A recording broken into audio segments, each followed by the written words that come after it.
welcome to All Steelers Talk, your home for everything Pittsburgh Steelers, presented by allsteelers.com. Happy New Year's from our friends over at Manscaped. The ball has officially dropped, but that does not mean that you have to drop the ball on your balls. It's time to bring sexy back in 2022 and step up your game with Manscaped Performance Package 4.0. Join the 4 million men worldwide who trust Manscaped to help them ring in the new year with the right tools for the job. Go to manscaped.com and use code ALLSTEELERS for 20% off and free shipping. It's a new year, new you, and a new you means no pubes. Donnie, first off, welcome to All Steelers Talk. Second, welcome. What's your new grooming routine for all our male listeners out there? Weekly. Using the lawnmower 4.0. No, I remember whenever we were rocking the 3.0. Manscaped said, nah, new year 2022, 4.0 in there. Nice little LED light right here. Vroom, vroom. Look at that. You'll never miss. Navigate anywhere, bro. Just absolutely phenomenal. No razor burn. No cutting for me. I mean, small. Like, it's not too big. It doesn't fit out of proportion with my hand at all. I'm able to use it, navigate it. So I use that once a week. No, I'm an athlete, right? Me and the wife play soccer a couple times a week. Love to see it. More than I do. Absolute worst thing you can have is chafing, especially for a bigger dude like me. Chafing between the thighs is not ideal. Manscaped Crop Preserver has been a lifesaver for me. It works as a dual ball deodorant and anti-chafing for the thighs as well. Just kind of, get out the shower, dry up a little bit, dab it up around in those little areas that you need it to be. Go on about your day. It's super simple. Smells great. I mean, I've had no complaints about it. The wife has had no complaints about it. And just Manscaped delivering her again, bro. But I mean, that shouldn't even be news at this point. Facts. Happy 2022. It's time to ramp up your exercise and grooming this year with maximum gains. A six-pack is a great New Year's resolution, but how about a six-pack for your balls? The Manscaped Performance Package 4.0 contains 6 essential tools for the ultimate below-the-waist grooming routine. Inside the Performance Package 4.0, you'll find the signature Lawnmower 4.0. This electric trimmer is designed to trim hair on loose skin. The advanced skin-safe technology reduces cuts and nicks on your delicate nuts. It also comes equipped with a 4000K LED spotlight, which Donnie just showed us, that will shine a light to the promised land 2022 looks to be. It's also time to freshen up down there in the new year. The Crop Preserver is an anti-chafing ball deodorant and moisturizer. You already put deodorant on your armpits. Why are you not putting deodorant on the smelliest part of your body? And for the on-the-go freshness after you leave the gym, you'll love the Crop Reviver Ball Toner Spray. Start the new year with a fresh set of testes thanks to Manscaped. Manscaped even threw in their shed travel bag to keep all your goodies stored comfortably. And speaking of comfort, the Manscaped anti-chafing boxer briefs are also included and will bring your boys down south to the next level. Manscaped also wants you to go beyond the groin this year with their new refined cologne, which offers a light yet masculine pleasing fragrance. Get 20% off and free shipping with the code ALLSTEELERS at manscaped.com, and your balls will thank you. Get 20% off and free shipping with the code ALLSTEELERS at manscaped.com. That's 20% off with free shipping at manscaped.com. Just use the code ALLSTEELERS. Have no regrets this year with our friends at Manscaped. Dottie, we just saved probably hundreds of men heading into 2022, which we have already seen as a bit of a disaster. We lost Bob Saget. Yep. The Steelers got eliminated by the Chiefs.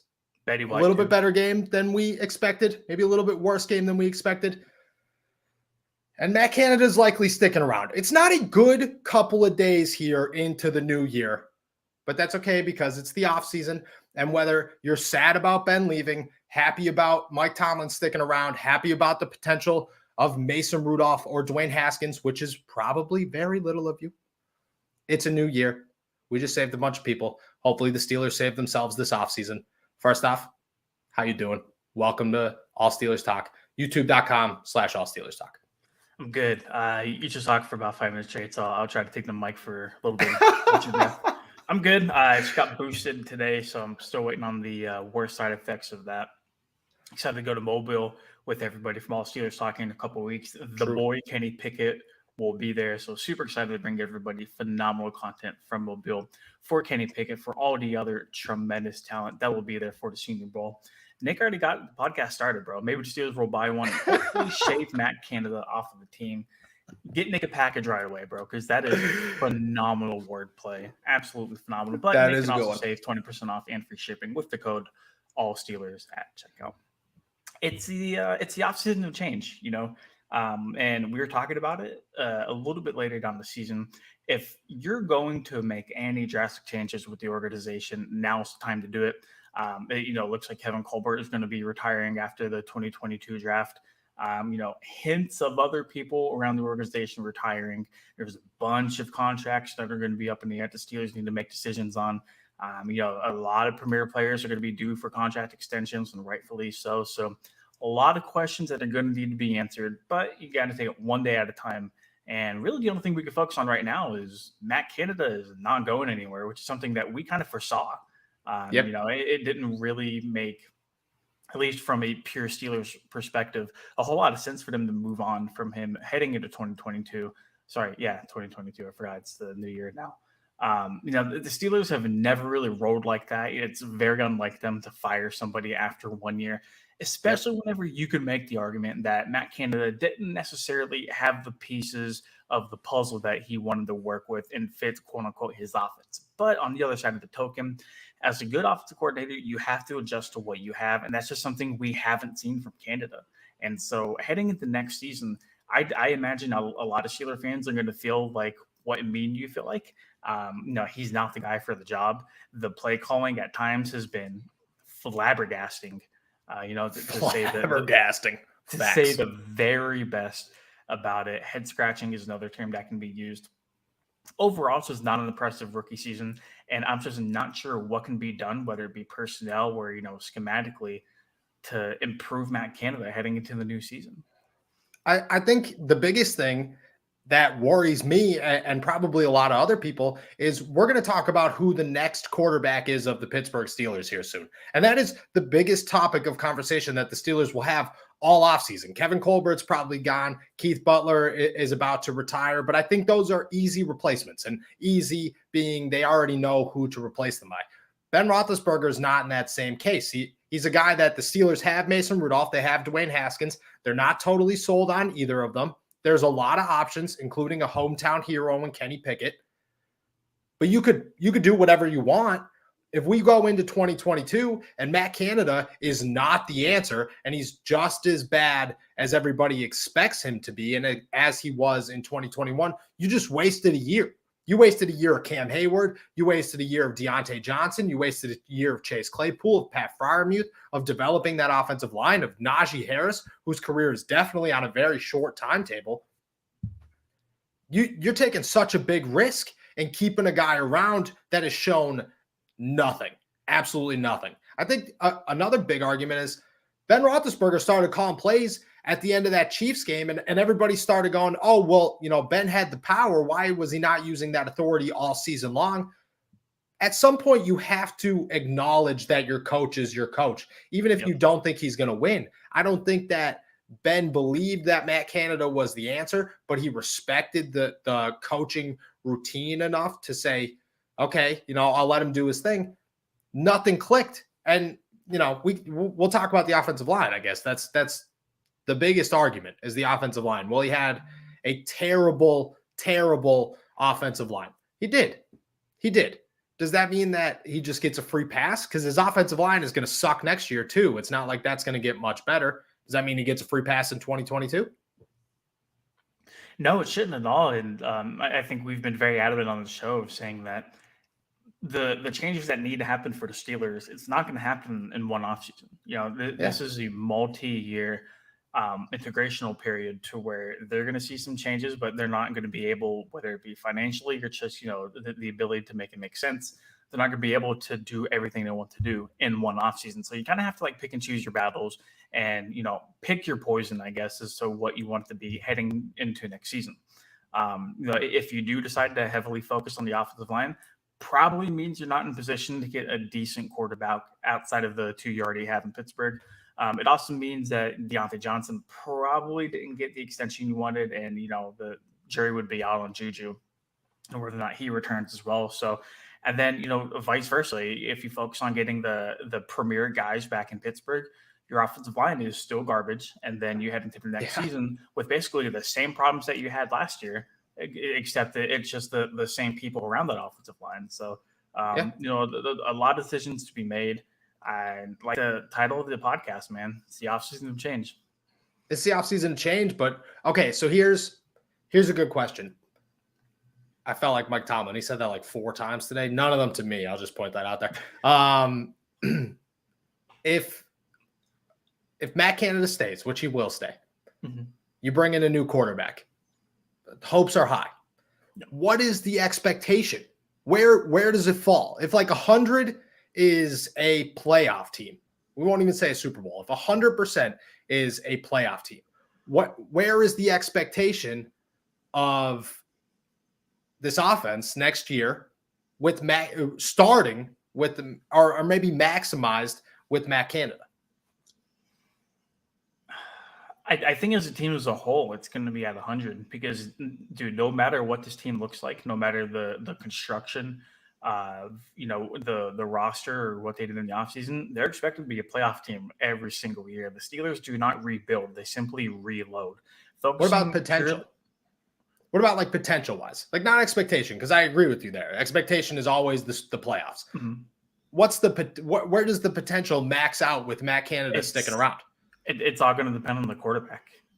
It really is, because the one thing I will give Matt Canada a little bit of slack on, Matt Canada is not out there missing blocks. Matt Canada is not out there throwing balls to receivers' feet. Matt Canada is not out there dropping simple passes. There's only so much as a coach that you can do. And, I understand a very, very large part of the hate towards Matt Canada is being placed on him, and rightfully so.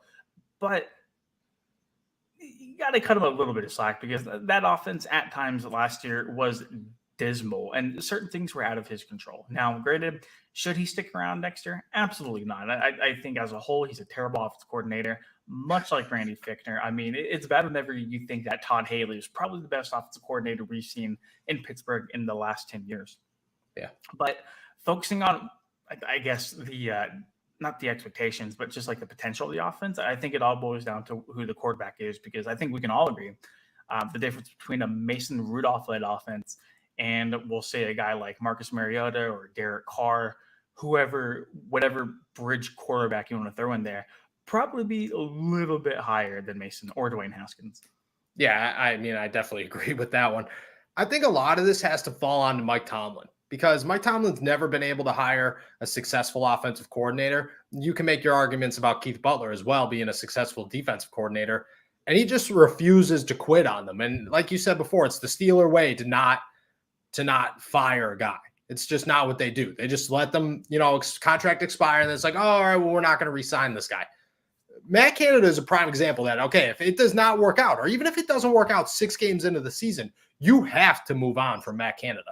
There's no more ifs, ands, or buts about it. It's you do this now, or this entire offseason and this entire season is gone to waste. And I don't think expectations should be a Super Bowl next season, because especially if you have a rookie quarterback, but they should be high enough to make it somewhere. And I don't think Matt Canada has shown any of us that he could do that right now.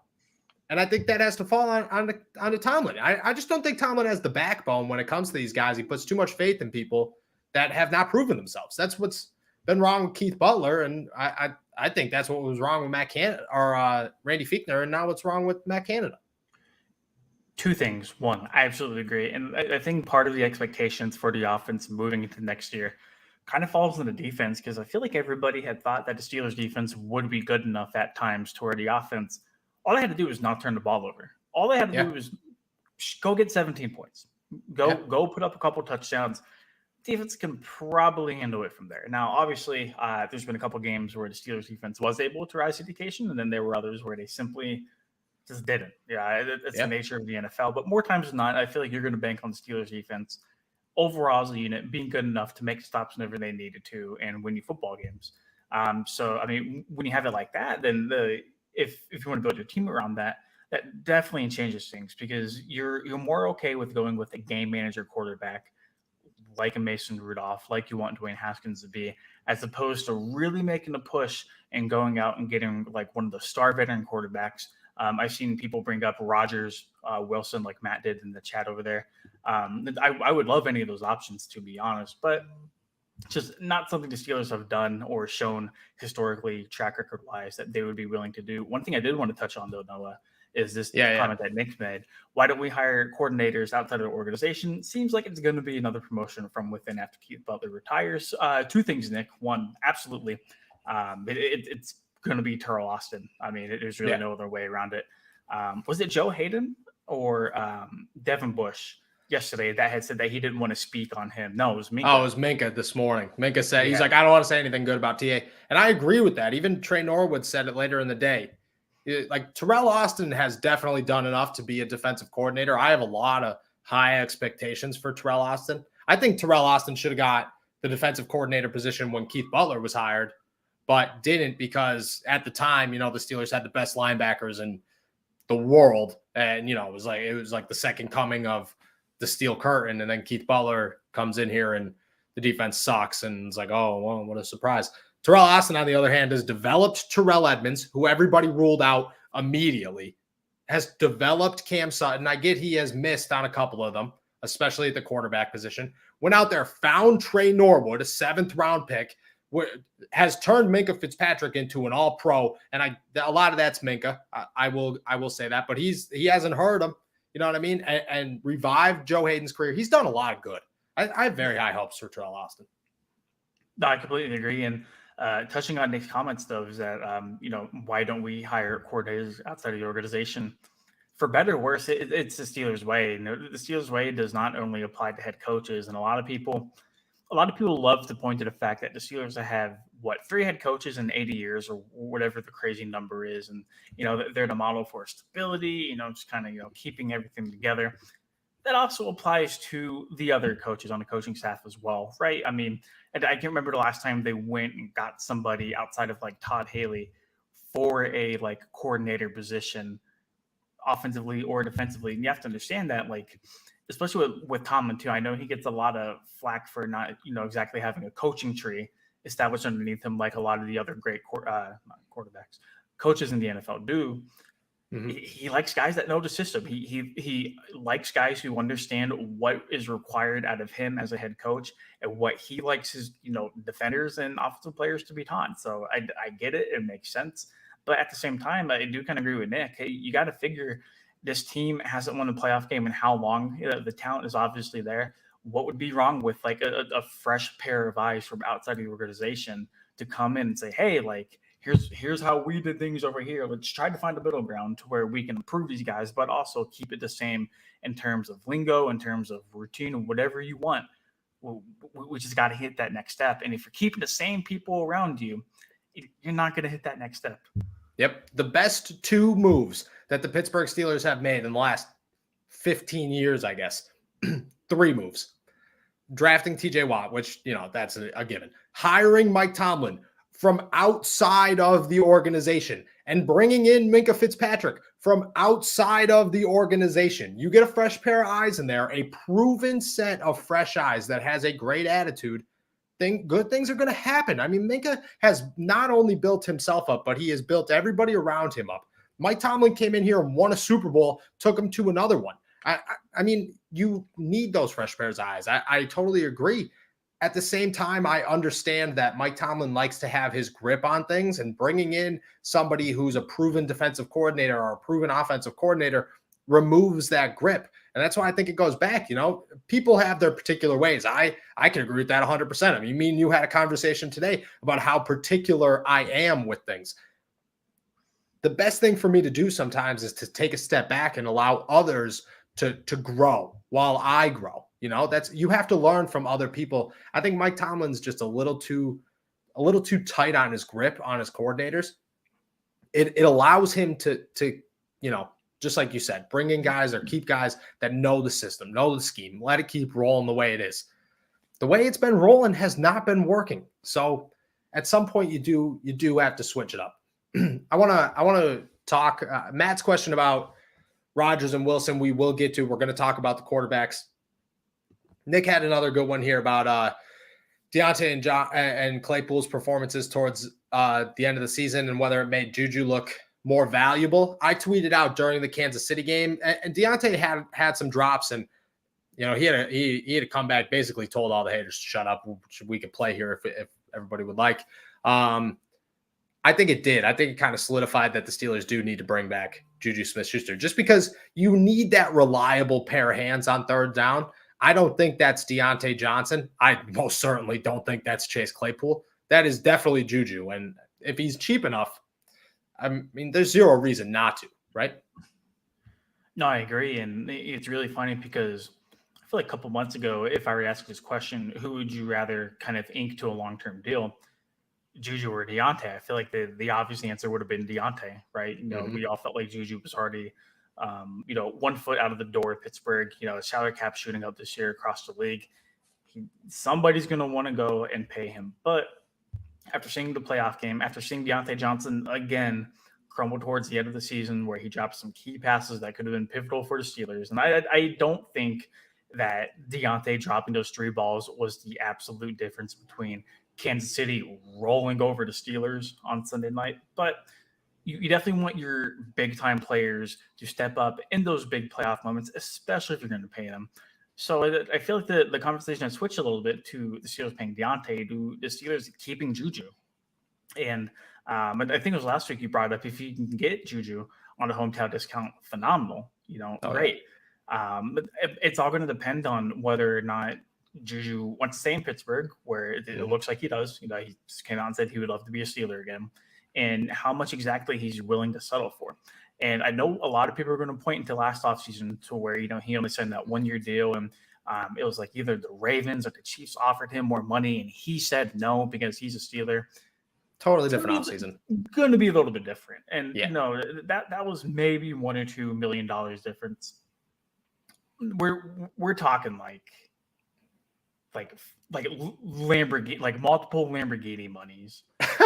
Right. I don't know what a Lamborghini costs, but is it not can you not buy more than one Lamborghini with $2 million?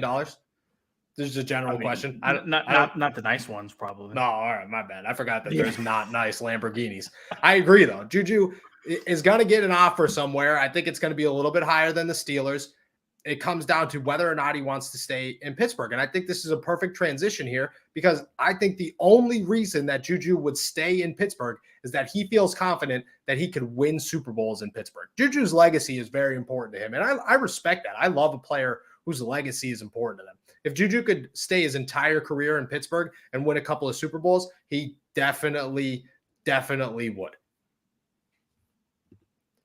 I don't think that they're signing Jesse Bates, but I do agree that if this is where I was kind of going with this, if Juju's not willing to take a hometown discount, which he would need to, the Steelers, they have to sign Minka. They have to probably sign Deontay.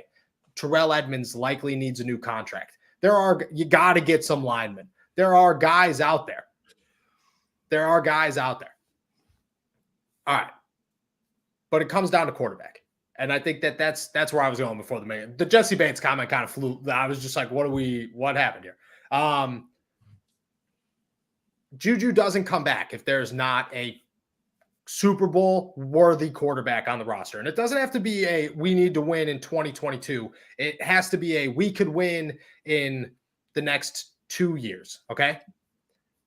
It starts at quarterback, which is a perfect transition. Mike Tomlin said Mason and Dwayne, they'll compete. They're not sold. They're not solidified starters. Tomlin doesn't know if they'll ever be solidified starters. Me and you are both on the get them out of here. Let's get somebody new trade. Yep. We'll start with Matt's question. Rodgers or Wilson? Do you think that the Steelers at all reach out to an outside team and try to bring in a veteran quarterback? Because these are not free agents. Everybody tries to act like Derek Carr and Aaron Rodgers and Kirk Cousins and all these guys are free agents. They're not. They all have a year left on their contract. The Steelers would have to reach out, probably give away at least a first-round pick, if not more, for them. It's not going to be an easy transition. Do you think that they reach out to a team to try to bring in a proven veteran? Define reach out because they're going to make phone calls. Do you think that they'd make a move? They're going to check on the availability of them. I don't think they're going to make a move. We already touched on it a little bit earlier in the episode of how it's not the Steelers' way. There's so many other things that they'll be able to, use that draft capital on in order to make this a better team. If this was a team like the Broncos, to where you really felt solid about your roster and all you were missing was just that one dynamic quarterback play away from making a serious playoff push, go for it. Put all your chips in the middle of the table. But there's a lot of holes on this team. I'm not a fan of giving up all that draft capital and sinking that significant money that a guy like Rodgers or Wilson would bring to the table, like salary cap wise, and that could be allocated to so many other places. The job of the NFL GM is to build a team, a 53-man roster that will get you from point A, which is the start of the regular season, to point B, which is the Super Bowl. I understand that Wilson and obviously Rodgers, phenomenal quarterbacks. Obviously, I would like either one to be on the Steelers next year. But we're talking mad draft picks. In Green Bay, there's rumors of if the Steelers want to trade for Aaron Rodgers, TJ Watt's going to be in the deal, and that's just not going to happen. Yeah, okay. Dude, the Steelers would rather not win a Super Bowl for the next 3 years than trade. They would never. That's impossible. That's just impossible. That shouldn't even be. Whoever said that, put that out there, are wrong. They should be fired yesterday. That's not even a thing. I agree, though. I think that when it comes to a proven veteran guy, the Steelers have so much more that they need that they can't just go, all right, we're just going to give it away for this piece. In 2020, right? That's when they got Minka, 2019. It made some sense. Okay. Yeah. When you lost Sean Davis, the season was still young. The Steelers went, okay, all we have to do is give up one first-round pick. We get Minka Fitzpatrick. That's a great deal. Ben goes down, it screws up a little bit of everything. This season, that doesn't make sense at all because the Steelers are not a quarterback away from winning the Super Bowl. They're an offensive line away from competing for a Super Bowl. That offensive line is going to take a year or two, and I hope it's only a year, but it could take a year or two. A guy like Russell, and especially Aaron Rodgers. Russell Wilson's a mobile quarterback. Aaron Rodgers is mobile when he needs to be, but he's not a guy that's going to avoid the pocket every time. He plays best when he can stand in there and, lead his team better than anybody in the NFL, I believe. But he's 40 years old. You can't expect him to work with a guy like Kendrick Green at center or guard, or, Kevin Dotson goes down. At the end of the season, it was John LeGlue, J.C. Hassenauer, Trey Turner, Chooks Okorafor, and Dan Moore Jr. You're telling me Aaron Rodgers is going to go, yeah, I'll stand behind those guys. That sounds good. That's not going to happen. I just think that there's way too much out there. Here's another name. Mitch Trubitsky. No. Fanix. If you somebody who loves you as much as Phantom TV loves Mitch Trubisky, I just his time has come and gone, man. He should have been drafted. I agree with that. He's a North Carolina quarterback. They never pan out. Do you think that? Okay. So what if they just tossed him in the mix, though? Is he any better or worse than like a Marcus Mariota or a Teddy Bridgewater to just have in as just a maybe? I'd rather have Mariota or Bridgewater over him. Yeah. I don't know if I agree with that one, to be honest with you. No, I don't think Teddy Bridgewater is a good quarterback. And I think Marcus Mariota gets hurt way too much. I think both of them are big risks. I don't agree with Mitchell Trubisky. I think that the Steelers are just as good having Mason Rudolph and Dwayne Haskins out there. Probably better with Dwayne Haskins. At least there's more potential than a Mitch Trubisky. And that just happens, there's our guys out there. And I think the last thing, the only place left is the draft. And I guess the only name there is Kenny Pickett. And is Kenny Pickett even an option, or are we going to get to the draft and people are going to be like, oh, okay, well. Have you seen Mitch play? Or are you guys kidding? Yeah, bro. The Bears watch Mitch play, and that's why he's on the Buffalo Bills right now. So. Donnie's getting real heated at this Mitch Trubisky debate. Trubisky's not a good quarterback. If he was a good quarterback, he'd be starting somewhere. Who's your options then? We've just gone through a bunch of names. Who are your options? Who are the Steelers' options? You're going to bring up somebody that The Athletic had reported. Yeah. Good old Kirk Cousins. Yeah, The Athletic reported. For those who don't watch the show regularly, I'm just going to throw that out there. You should start watching the show regularly because I think that everybody here is worthy of some tidbits. And I try to bring those tidbits with me to here. I don't always report my tidbits on allsteelers.com because I want to save some for the show. A month ago, I dropped Kirk Cousins' name because I know for a fact that Kirk Cousins has had some conversations with some pretty high up dudes in the Pittsburgh Steelers, and those conversations have gone fairly well. Does that mean he's going to end up in Pittsburgh? No. Does that mean he's an option? According to some people, he is. Here's the thing. $31 million, I do not feel good about Kirk Cousins coming to Pittsburgh at all. Yeah, if you're reaching around that like $30 million price range, you might as well go get Rodgers or Wilson at that point. Oh, yeah. And a lot of people forget too. I feel like the Vikings are like the Steelers of the NFC, just in terms of like having like a really good roster, but just not doing anything with it like year after year. Yeah, there's a lot of mirrors and similarities between Minnesota and Pittsburgh. So, do you think? I mean, Kirk Cousins isn't even. But if Kirk Cousins gets cut or something, I mean, he won't get cut. There's so many hypotheticals. It doesn't make any sense. Yeah. Kirk Cousins makes no sense to come to Pittsburgh. Neither does Aaron Rodgers. Neither does Russell Wilson. No. The best option is a rookie quarterback. And I think that's it. Mike Tomlin said mobility in a quarterback is valued. Not here, but everywhere. It's the truest thing I've heard. And you're not going to get that in a veteran quarterback. You're just not. Unless you're going out and getting Russell Wilson. But at that point, I love Russell Wilson. But there's this equal amount of potential in guys coming into the NFL right now. And I think Kenny Pickett is a name that people are going to toss around for the next couple months. And I do hope that he ends up in Pittsburgh.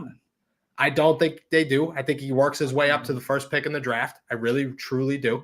Matt Corral's another name, but now he's dealing with a big injury. Derek has thrown out Malik Willis out of Liberty. All mobile guys. And I think that that's your way to go. You wait till the NFL draft. You put a rookie in there with Mason and Dwayne Haskins. You let them compete. You chalk up 2022 to whatever it is because 2022 needs to be rebuild the offensive line. That's all it needs to be. 2023, you're hunting for a Super Bowl. It's not what anybody wants to hear, but it's the smart path to take for a team that just lost a Hall of Fame quarterback.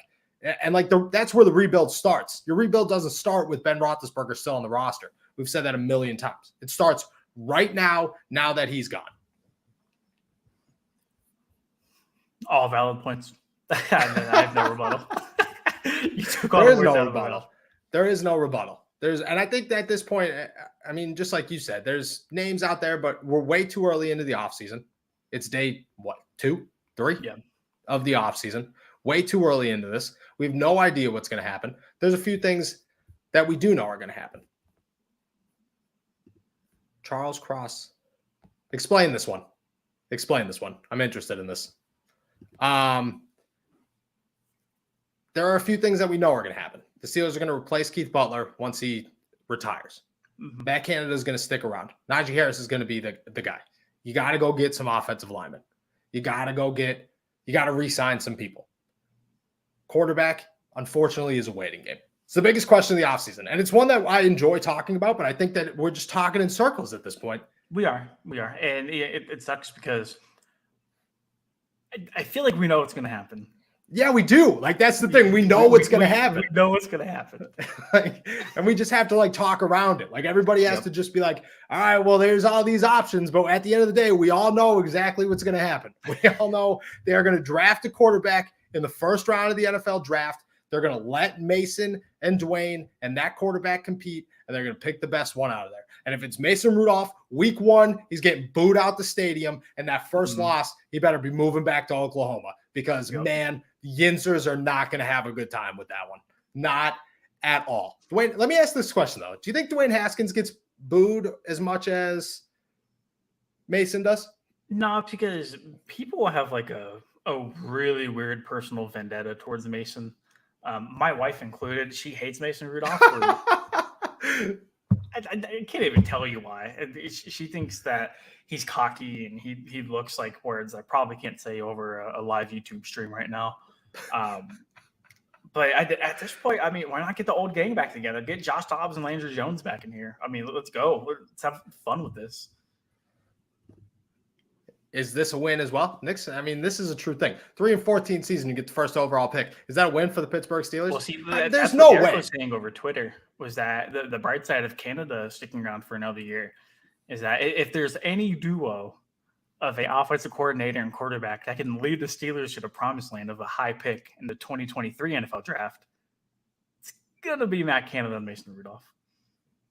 I agree. And I do like this point as well. If the Steelers stuck it out till the second round and just chalk this season up as an L, which would suck, and that's not their way, it would be so beneficial for the future of the Pittsburgh Steelers. You could grab an offensive lineman. You could grab a linebacker. You could go grab a cornerback in probably the best cornerback class I've ever seen. There's so much potential out there. Unfortunately, at the same time, you need a quarterback, and you got to take that risk, and that risk is Mason Rudolph possibly being a starting quarterback because you had to wait a year to draft another Mason Rudolph. And then what if that guy turns out to be Mason Rudolph? Do you see where this all connects? It connects at Mason Rudolph, which is the only thing everybody's trying to avoid. So I went on a Steelers Twitter space a couple of nights ago. Also, I didn't know Twitter alerted people whenever people they followed went into certain spaces. So a bunch of people got notifications about me hopping on that Twitter space at 2:45 in the morning. So I do apologize for that. But I was having a really good conversation with a lot of good people, and I was like, look, drafting another Mason Rudolph isn't going to get the job done. You're consistently trying to hit on day two guys that more times than not don't necessarily pan out. The top quarterbacks in the league that you see, they're first round picks. And I made a point to highlight the path of the Kansas City Chiefs and the Buffalo Bills. What did the Chiefs and the Bills do? They finished in the low to mid 20s, right? At least in draft position, low to mid 20s, moved up to the top 10 and got their guy. They got a top 10 quarterback, but they moved up and got the necessary draft capital to do it. And now look at them. They are perennial, AFC contenders year after year because of those moves. Yeah. The Steelers don't have that luxury, though. They don't. Just like Nick says, there's so many holes on the Pittsburgh Steelers team that you can't move up this season. And that leads to my point, to where they're going to roll with Mason next year. And you either A, find out what you have in Mason Rudolph, which is good. And if you like what you have in Rudolph, then you kind of chill with that for a little bit. Or B, you don't like what you see in Mason Rudolph, which probably leads you to a high draft pick where you can go and get your guy for the foreseeable future. All right. So this question, I have this question then. Mm-hmm. Mason Rudolph, we kind of know what his ceiling is. I do think that Mason Rudolph could win in the NFL. I don't think he could win you a Super Bowl, but I think he could, I agree. He's 5-4 5-3-1 as a starter. I mean, that's not really terrible. Before Earl Thomas cleared his smoked him. Clean. That's what I'm saying. I think Mason Rudolph, has a little tiny bit of potential. Dwayne Haskins, on the other hand, is probably a terrible quarterback right now, but has a boatload of physical potential. Is it better to just stick it out with Mason, or give Dwayne a shot and say, we know we're going to struggle, but maybe some really good comes out of this? Maybe. I do want to highlight this really quick because I know I've been very anti-Mitch Trubitsky on the show. I think any competition is good competition, especially with two quarterbacks like Mason Rudolph and like Dwayne Haskins. And one thing I've brought up on the show over and over again, if Mason and Dwayne were as good as some people want to make them out to be, we wouldn't be in this scenario right now, because Mason Rudolph would have been the starter for the Steelers this year. Yep. And Dwayne Haskins would still be with Washington. Right. Yep. And it's really weird to kind of plant your flag on either the Rudolph planet or the Haskins planet. I'm not a fan of Trubisky personally, but listen, if you bring him in for a competition, and if that pushes either Haskins or Rudolph, or maybe even Trubisky to be a better quarterback to lead the Steelers into 2022, I'm all for it, because these guys are going to need something. But like you already kind of alluded to, we already know what these guys are.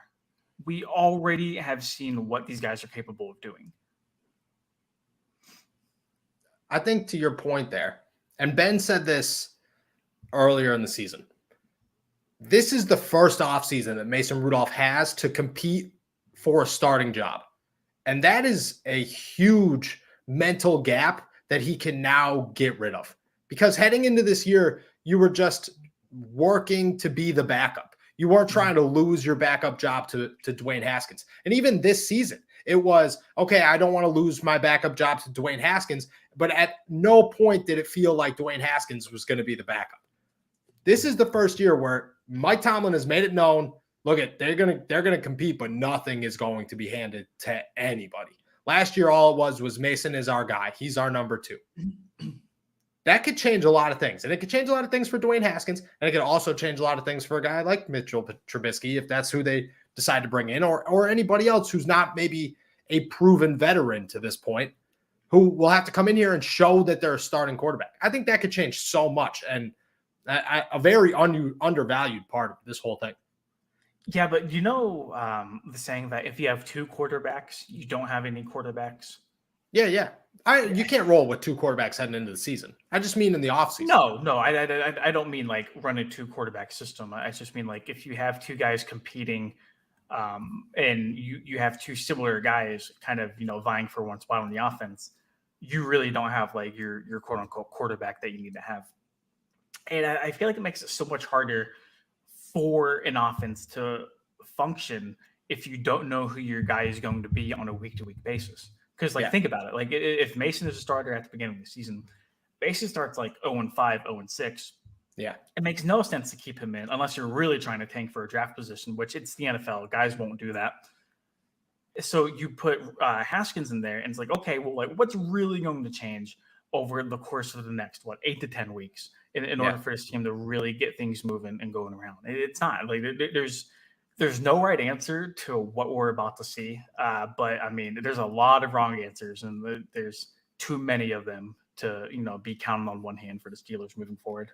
Yeah, I think that's where we're at right now, and that's a perfect place to kind of end this conversation, is that we have an idea, but until things start to manifest and put themselves into place, this is all just talk. And it's all talk that's going to keep running around and be the same talk. Yeah, it's all Steelers talk. That's going to keep running around in place for the next 3 months.